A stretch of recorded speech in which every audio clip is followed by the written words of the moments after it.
I've always wanted a plate reverb. I would hear them on these old recordings, and it's like, okay, that sounds gorgeous. I was chasing that sound from the digital side. I could never quite get that reverb quality. Hi, my name is Mike Daane. I'm the owner-operator of West Bay Audio here in Dallas, Texas. A buddy of mine who works in radio called me and said, hey man, there's a plate in an old radio station that I worked at, and they're about to tear the building down, so come grab it. So that was my first mono plate, and it blew my mind. The ambience and just the warmth and the presence.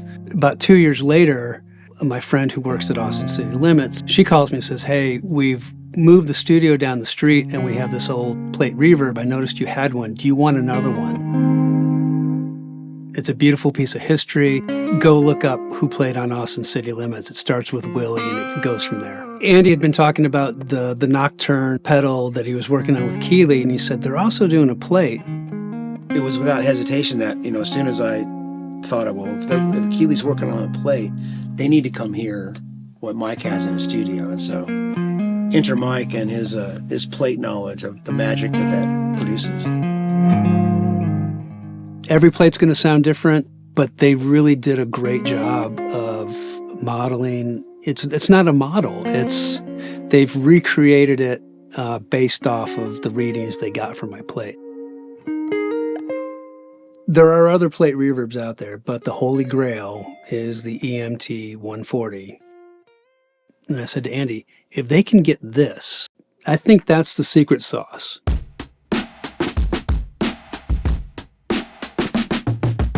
This example, I think, is good. It really shows off the plate. It's a cleaner, chunkier example, and it does something really special with the guitar. And what I'll do is I'll play the dry and then bring in the plate, and then I'll bring in the nocturne. You can hear what it does.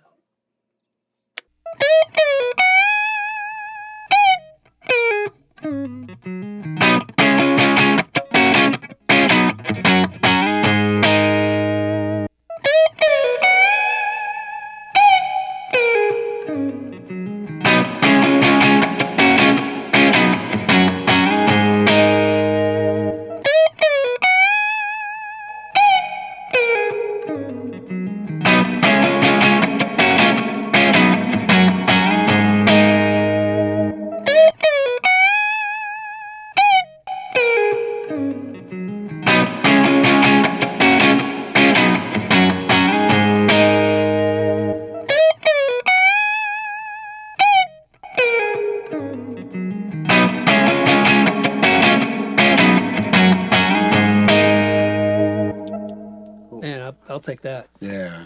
Nocturne sounds It doesn't great. tune your guitar for you, though, quite obviously. If you hear the little... I don't. He's tired of hearing you say that.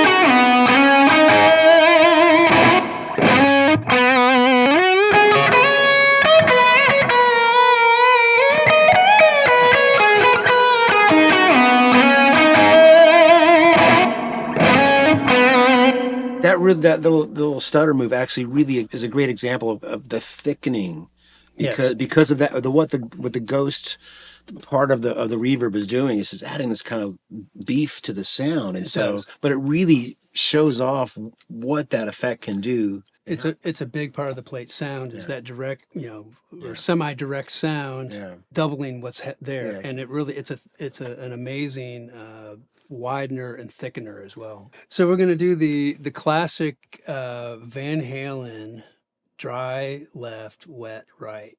You'll hear the dry signal on the left.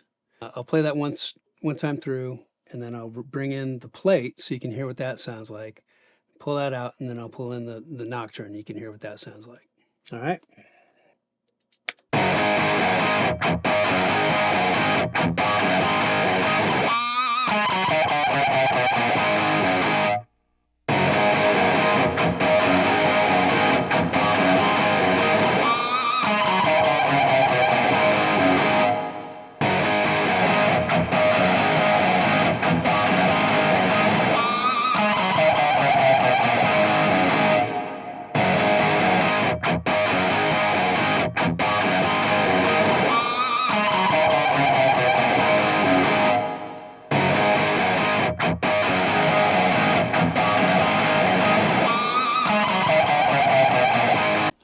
Well, I hate to say it, I'm liking the Nocturne a little bit better.